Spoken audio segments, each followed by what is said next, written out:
হাতে কেক নিয়ে রাস্তায় দাঁড়িয়ে কি করছি, কেন করছি, কোথায় গিয়েছি, কেনই বা গিয়েছি। আজকে আপনাদের সাথে আমার লাইফের নিউ এক্সপেরিয়েন্স শেয়ার করব। সো হ্যালো গাইস, আসসালামু আলাইকুম, this is Miraf here, welcome to my new video. আশা করছি সবাই ভালো আছেন। আলহামদুলিল্লাহ আমি সহ আমরা ভালো আছি। সো দেখতেই পাচ্ছেন চলে এসেছি মেট্রোতে। আমার বাসা হচ্ছে মিরপুরে। তো মেট্রোতে উঠে গেলাম, আমরা যাচ্ছি হচ্ছে আগারগাঁওয়ে। ওইখানে যাচ্ছি অ্যাকচুয়ালি একটা ভাইরাল খাবার খেতে। তো ওইটার এক্সপিরিয়েন্সই আপনাদের সাথে শেয়ার করব।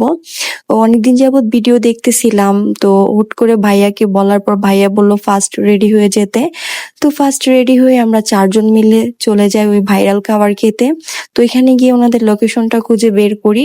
লোকেশনটা হচ্ছে নির্বাচন অফিসের অপোজিটে। তো খুঁজতে খুঁজতে পেয়ে যাই, এই যে দেখতেই পাচ্ছেন কেক কেটে আসছি, তাও আবার টিকিট কেটে রাস্তায় দাঁড়িয়ে। নিউ এক্সপিরিয়েন্স এটাই ছিল। জানি না মানুষ কেন আসে, কিসের জন্য আসে। তো আমাদের এক্সপিরিয়েন্স থেকে আমরা বলছি, আজকে যে ভাইরাল কেক খেতে আসলাম, তো মানে আমরা মনে করি যে জিনিসটা ভাইরাল, এটা অ্যাকচুয়ালি বেস্ট হবে, ভালো হবে। এটা আসলে আমাদের ভুল ধারণা।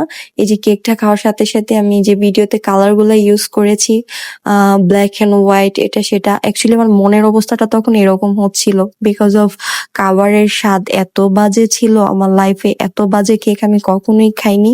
যদিও মানুষকে এভাবে বলা ঠিক না, তারপরও বলতে হচ্ছে। ওনাদের কাছে যত রকম কেক হয় সবগুলা ট্রাই করতে গিয়েছিলাম, বাট সবগুলা ছিল না, 2 রকম ছিল। ওইটাই সিরিয়ালে থেকে নিতে হয়েছে। নিয়ে ট্রাই করে মুখের অবস্থা এত বাজে হয়েছে, তাই রাস্তায় যা পাচ্ছিলাম তাই ট্রাই করতেছিলাম।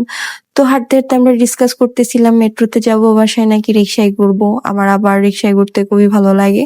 তো রিক্সা নিয়ে নিলাম, রিক্সা নিয়ে আমরা রিক্সায় বসে এনজয় করতে করতে বাসায় চলে যাচ্ছি।